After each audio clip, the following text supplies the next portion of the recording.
All right. Greetings, everybody, and thank you for tuning in to another episode of PEP Talks Uncut. We are a show sponsored by the Pennsylvania Equality Project of Meadville, Pennsylvania. Our show is a 30-minute, unscripted, and unedited program that will, I think today, take us on quite the adventure, because it seems to be the case that it just goes around the world, but I'm sure our guests will explain that momentarily. He was on the show once before.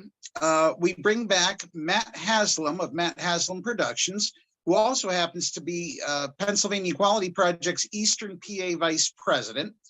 And with Matt is a very special guest, and I'll let Matt do the introductions.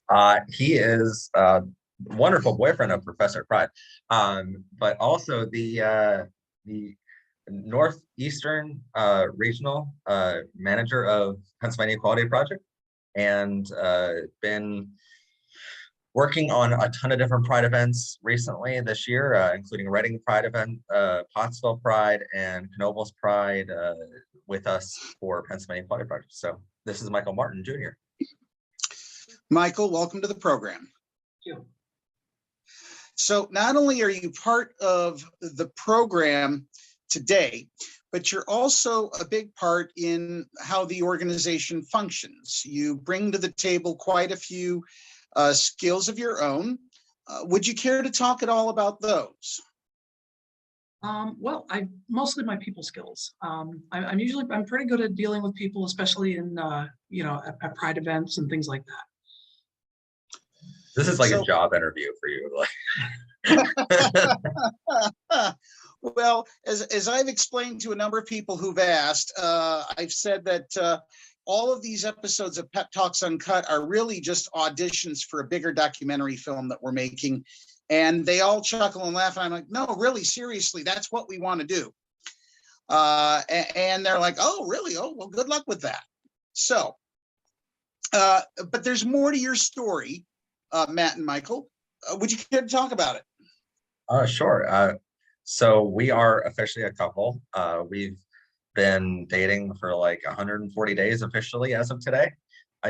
Who's counting? But no, we've been together. We've had an awesome relationship, and we get to work on not just Pennsylvania Equality Project stuff and helping the better community, but we also work on the show Powered Rainbows together, where he writes a couple episodes for us, and he helps suggest topics of different parts of history. He works a lot in foreign relations and foreign policy and stuff like that. So there's a lot that he brings to the table of helping our viewers around the world.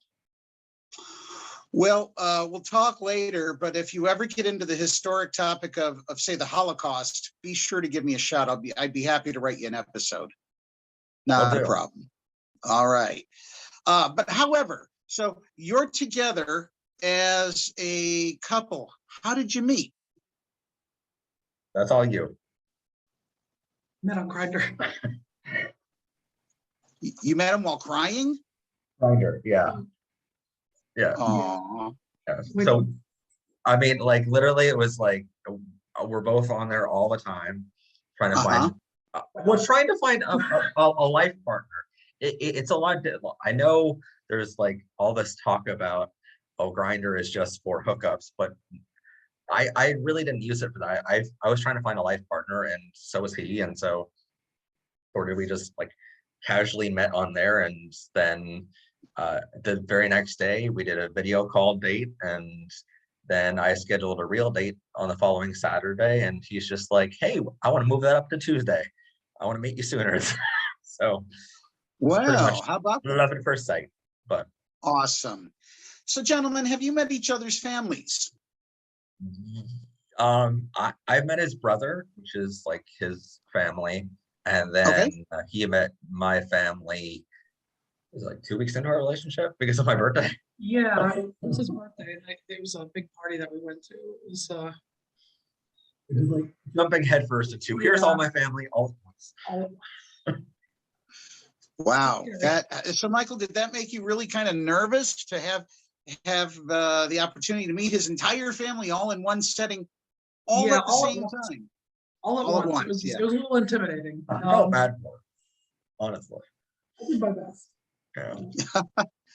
Well, okay. So the reason this I think is important is a lot of couples, as they're building their relationship, need to take a look back at events within the relationship, milestones that they've crossed. And one of the bigger ones is meeting with family.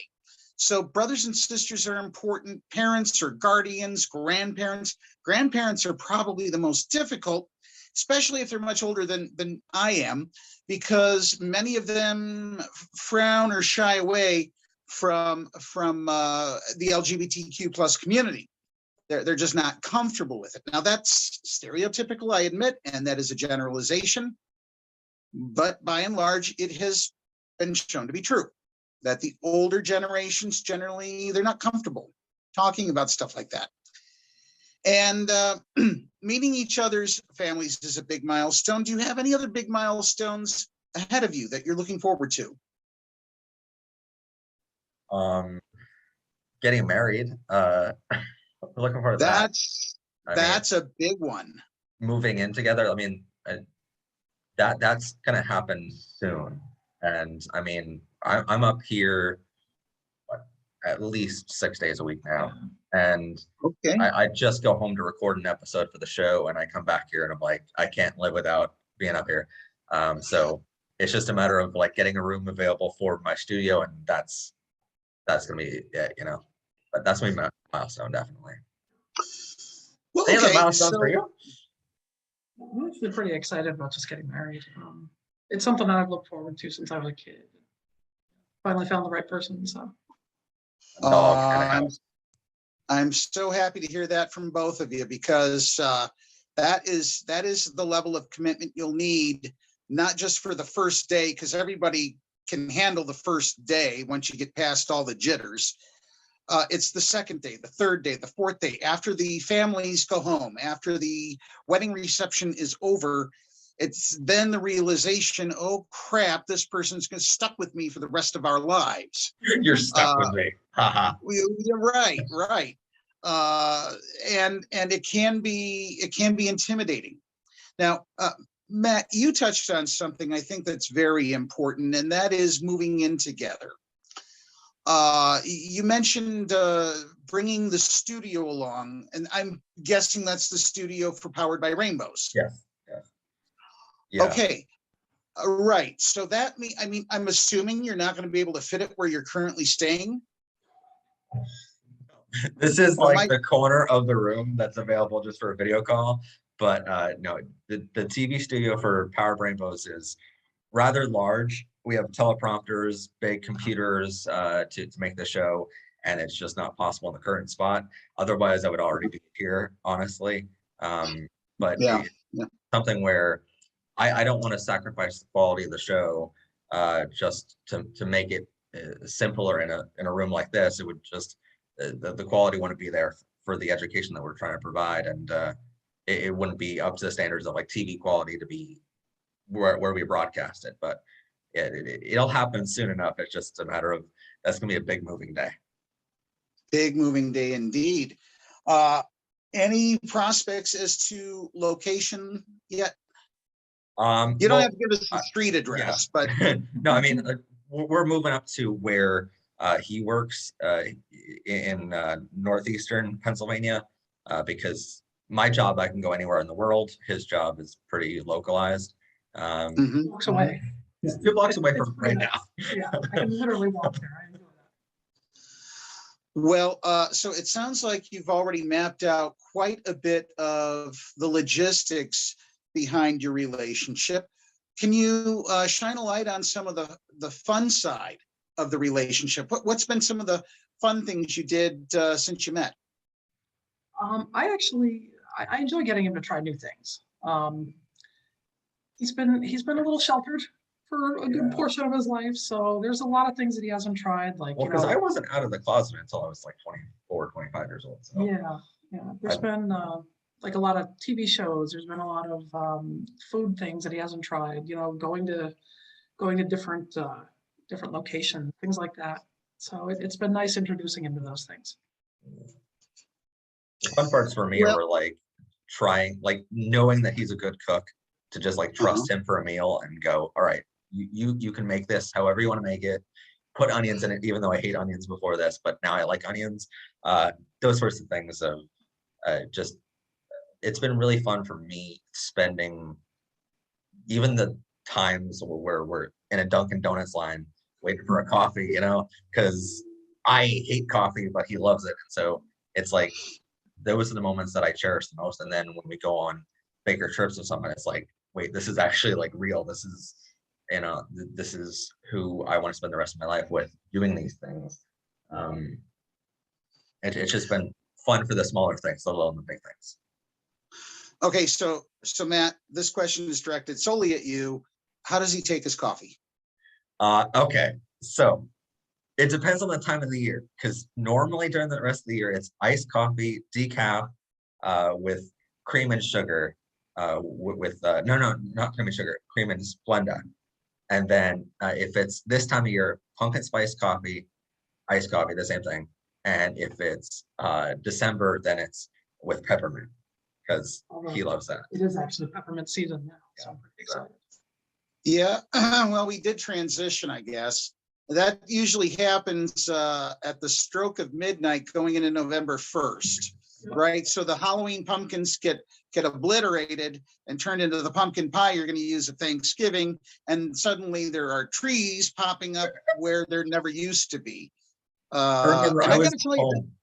I was Go home ahead.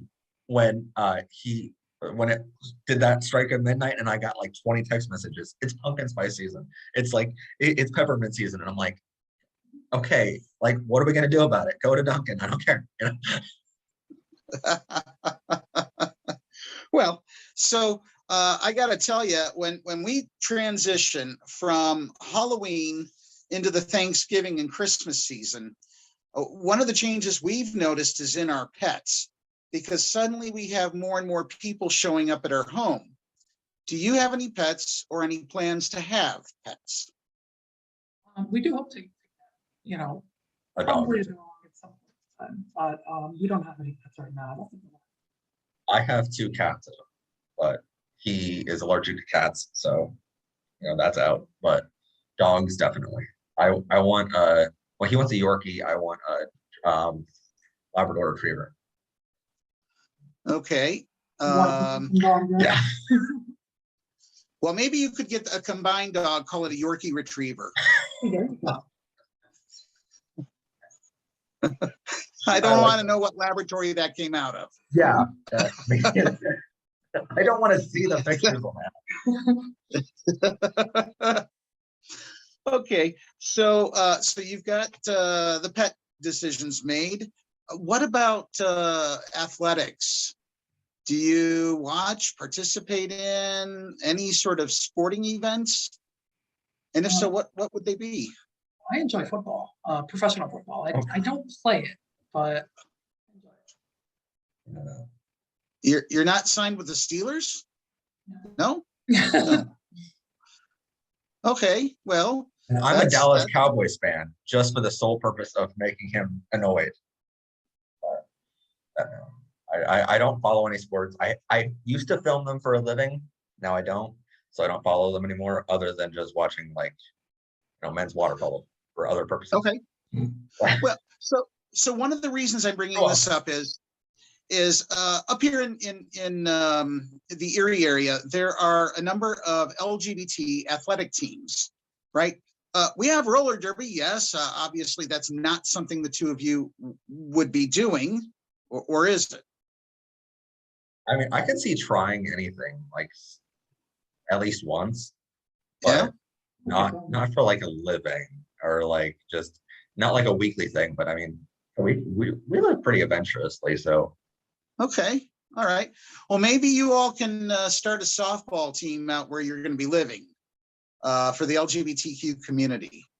And you meet up with other teams from other areas, and the next thing you know, you have a league. Yeah. Right? Oh, it'd be fun.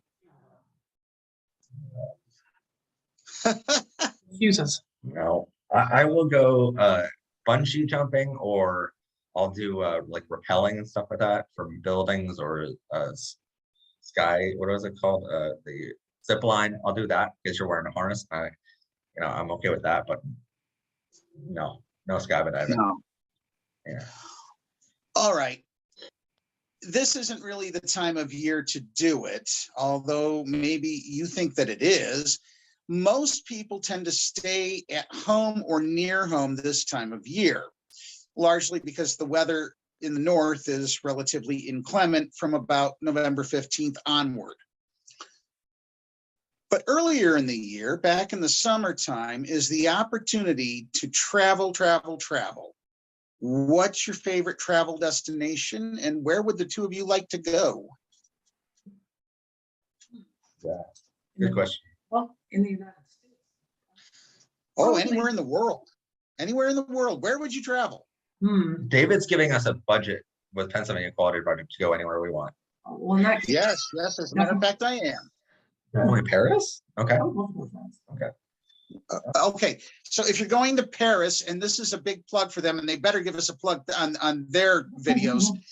Nikki and Pierre, if you're listening, okay, these guys are coming to Paris and they're going to challenge you. They're going to challenge you at I don't know what coffee drinking, espresso drinking, or something like that. Or he would take you up on that hour. Yeah, they'll meet you at the Eiffel Tower. Mm-hmm. I don't think Nikki and Pierre are watching, but if they are, thanks for joining us. So, okay, let's be realistic. Where are you thinking of going on your honeymoon? Or are you taking one? The honeymoon is something that we're going to have to decide together. I want to go to like bigger cities like LA or Niagara Falls or something like that, just to see it. But I think that'd be just romantic, of recreating The Office, like wedding of Jim and Pam for us too. But I really haven't thought about too many vacations. It's just he wants to go to upstate New York for like a cabin trip, and I think that'd be kind of fun. But so if I suddenly go missing next summer and I'm not back, but well, we'll have to find somebody to fill in for Professor Pride. To be sure. I'm not easy to replace, apparently. Well, I mean, if you're going to get lost in the woods with your husband, we're going to have to do something to fill the gaps. No, he'll come back. He will. I meant he's going to kill me, but yeah, and that's the direction I was taking that. So I figure Michael will end up in prison and you'll end up in the ground. So.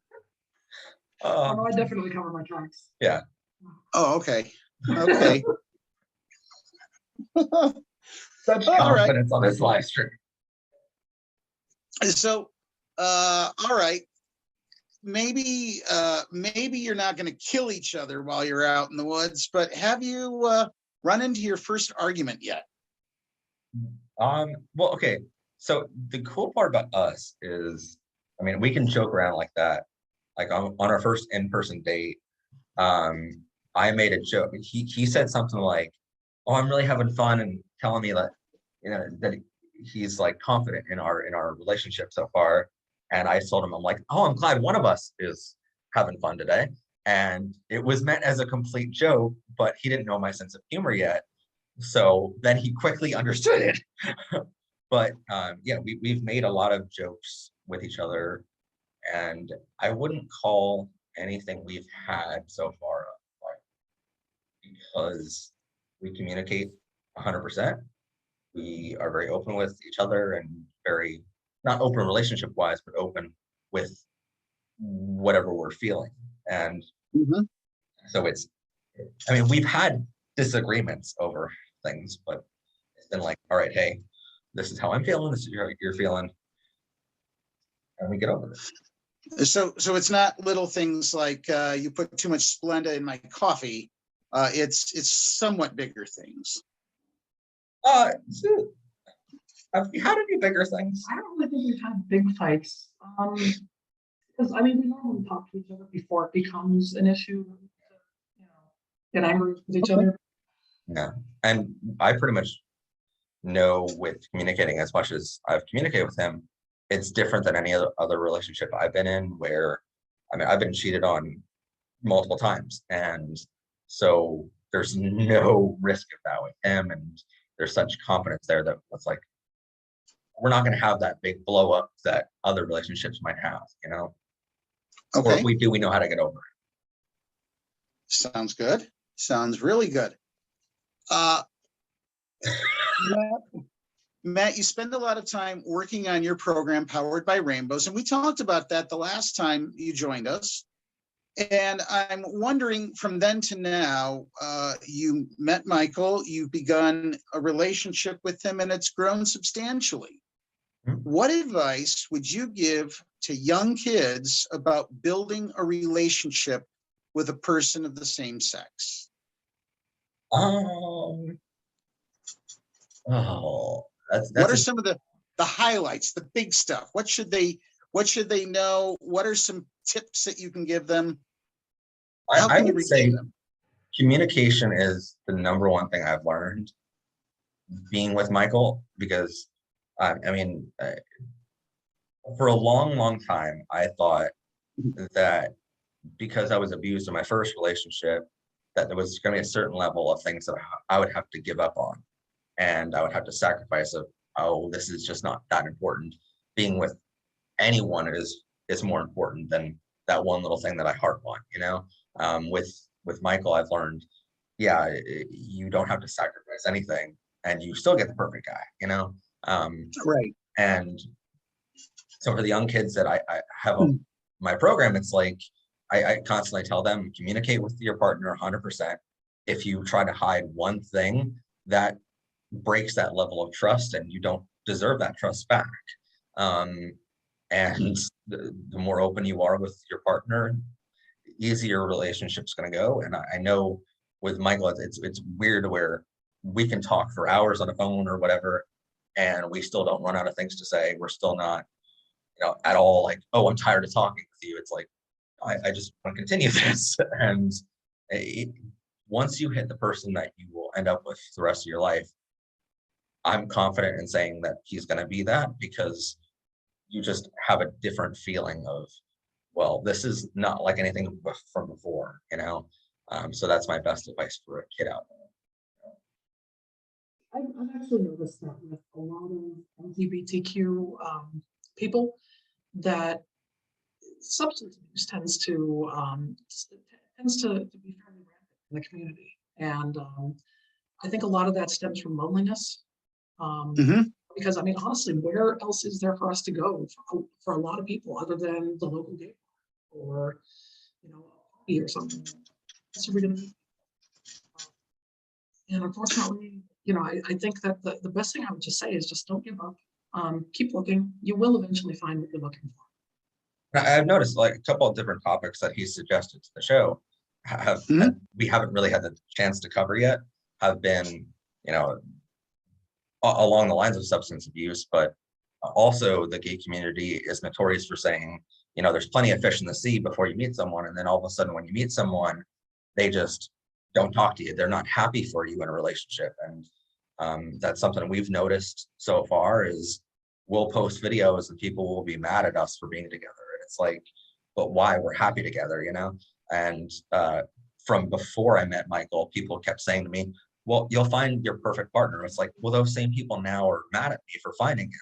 So it's this weird dichotomy, and I think it goes back to that loneliness that I was talking about. Well, hearing all of that, I tend to agree. Now, I know I've had quite a few exes come back and tell me with glee that they're in a new relationship and they're so happy.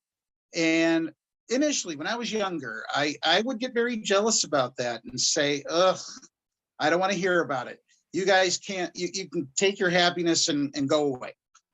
But as I've aged, I've realized that not only pushes away the friends I once had and the people that I really did care about at one time.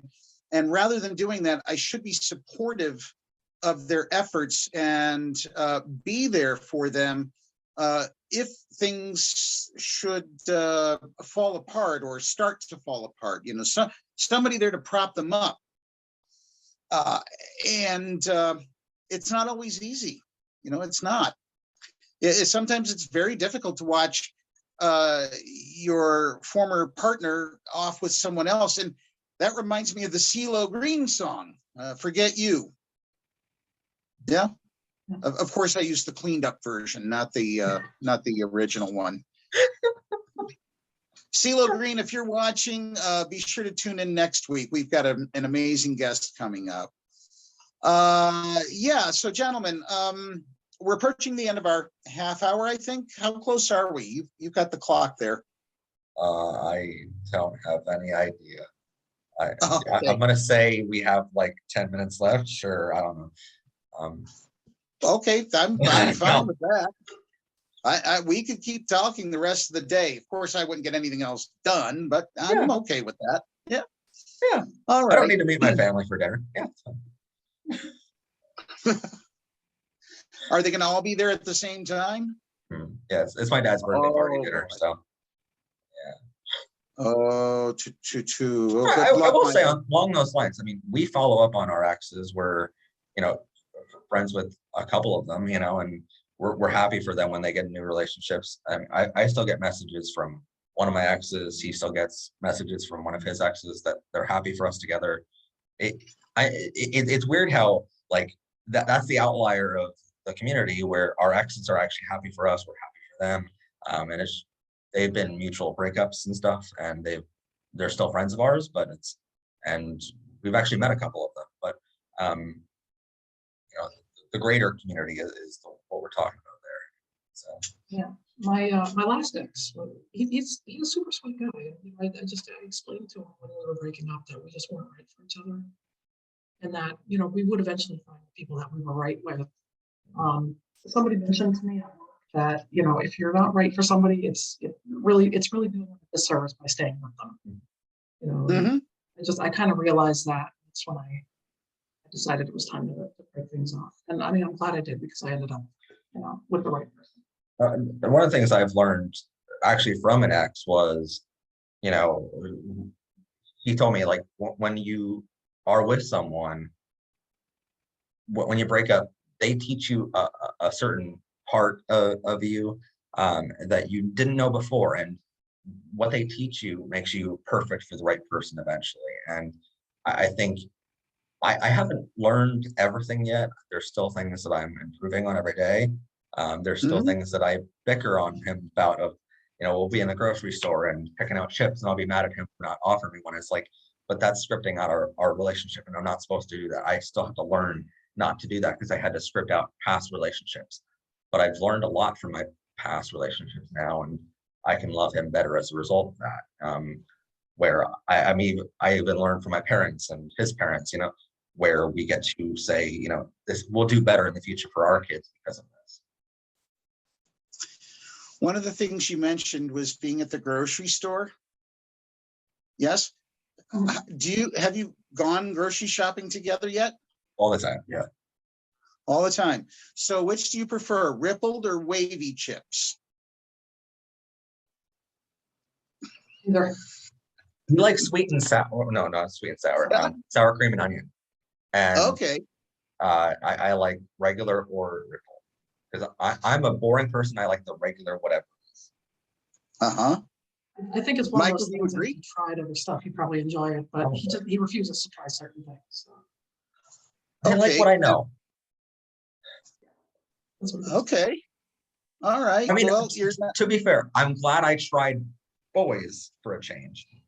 So I'm glad I stopped acting to be straight again, but food wise, no. I'm happy with it. well, I think when it comes to certain foods, it's okay to pass on them, no matter how strongly your boyfriend thinks or believes that you should give it a chance. Sometimes it's better just to say, no, thanks. In other cases, it's very important to try. So, Michael, what are some of the things you've been trying to get him to eat that he simply refuses and pushes it away? Where's the list? Okay. I made Parmesan one day, and it was amazing. I enjoyed it very, very much. He absolutely hated it. He took one bite of it and was like, I don't know. It aggravated me. But onions that was a constant battle with him just to get him to try them. And then like I made them a certain way and he actually enjoyed them. Cauliflower, he still insists that that's no good. Right. But on Roasted cauliflower onions, was amazing. you tried to get me to eat it on a couple of things, and I didn't want to do it. Then you hit it into my into my eggs as if I'm a puppy or something, and turns out they're pretty good. Sometimes I have to hide vegetables. I noticed Okay. a lot of the resistance tends to come from vegetables. I don't know. I'm a meat lover. Nothing wrong with that. I don't know if you gentlemen have noticed or if you've been observant of this, but back in 2014, Pennsylvania was one of the earlier states to win equality for marriage. In other words, same-sex couples could begin marrying way back in May of 2014. Now, 7 years on, how do you think the fabric of Pennsylvania families has changed over the years? And I realize it's going to vary in different parts of the Commonwealth. Want to answer that first? Well, I've actually seen couples that they've been able to get married. My father and his partner just recently got married, 2015, I think. So I mean, it's nice to see that people are able to do that now. I do remember when I was a kid, I kept thinking that it's kind of awful that my own country wouldn't even allow me to marry the person that I love, and very glad that it's happening now, and it makes me more proud to be an American. I'm curious. Marriage equality is under attack in some states. Virginia, for example, just elected Governor-elect Youngkin, who has come out against marriage equality, among other topics. And it seems Virginia's on the precipice of rolling back a lot of the progress that's been made. What steps towards progress do you think Pennsylvanians need to make, and what do you think should be our priority, our number one issue? So, I mean, I've said in my last interview, and I'll say it again here, education is number one. We don't teach our kids enough about the LGBTQ community where they know that we're normal people and they know their classmates are normal people. So they begin to develop this hatred early on in life, and their biggest bullies are their parents and their teachers a lot of times, and teaching them that they're different, and so that's number one. But I think this year has been unprecedented. I mean, we were just researching it for an episode of ours of this year has on record 17 anti-LGBTQ laws that became legislation across the United States, which is more than any other year in history. Because I think it was because we finally had an LGBTQ friendly president in office after what just happened a couple of years ago. And that sort of dichotomy made a lot of hate groups spend millions of dollars across America to introduce these bills. And they sort of won the battle here. And we had not just Virginia, but a whole lot of states enacting these laws that just restrict freedoms. And I don't understand how they can do so after the marriage equality passed federally with the Supreme Court. I don't know how it's legal for a state to go back on that now and say, no, we want to be different. It's a shame, but it's something that's happening, and we need to educate our kids so it stops happening. Most definitely. I got to agree. Sorry about all that. Somebody's just come to the door, and I believe it's our art director or one of our art people, Meredith, has just returned home, and she's a handful, as were my other children. And that raises the question, do you have any prospects of having children? Not tomorrow. Like, there's the good part about being gay is there's no risk of him getting me pregnant. But I mean, I That's will not how say, that works. yeah, weird. That Yeah. doesn't, yeah. But you're welcome. He hates when I do that. And he wants kids. How many kids do you want? I think two would be a Yeah. reasonable number.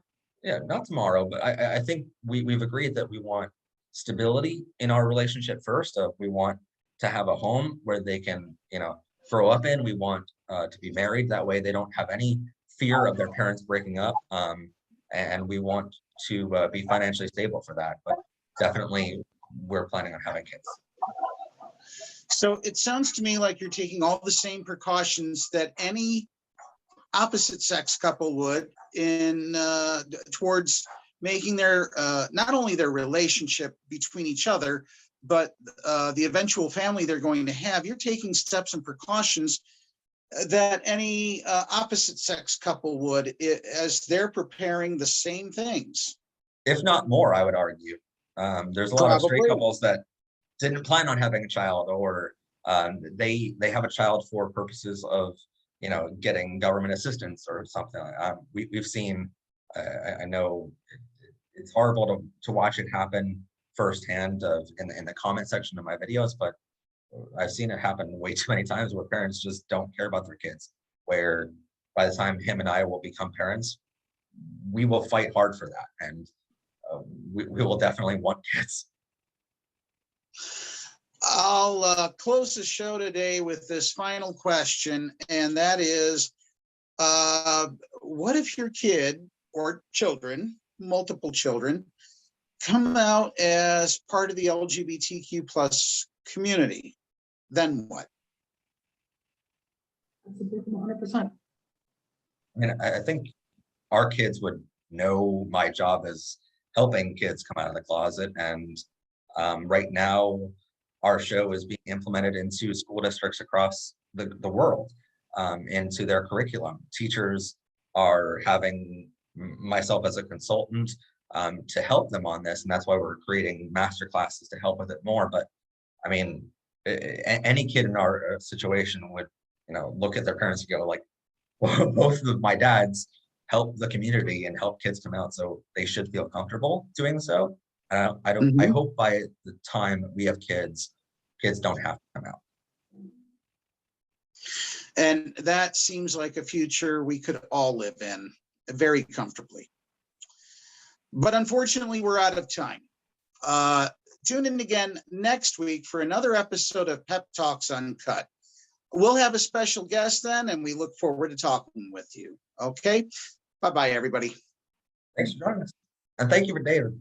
Thank you, David. Yes, thank you for being on the show. It has been a pleasure.